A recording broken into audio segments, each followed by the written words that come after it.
இப்புண்ணிய கஷேத்திரத்தில் மாட்சிமை தங்கிய மேலான சிம்மாசனத்தில் கிருபாசனம் கொண்டு எழுந்தருளி இருக்கிற புனித அந்தோணியாரே, பரிசுத்தத்தனம் விளங்கும் லீலியே, விலை மதிக்கப்படாத மாணிக்கமே, பரலோக பூலோக காவலரே, கஸ்தி துன்பப்படுகிறவர்களுக்கு பரம சஞ்சீவியானவரே,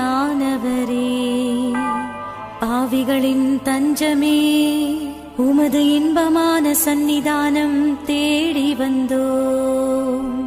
உமது திருமுக மண்டலத்தை அன்னார்ந்து பார்த்து உம்மை கெஞ்சி மன்றாடுகிறோம். மகா சிரவணம் பொருந்திய புனித அந்தோணியாரே, சூரத்தனம் உள்ள மேய்ப்பரே,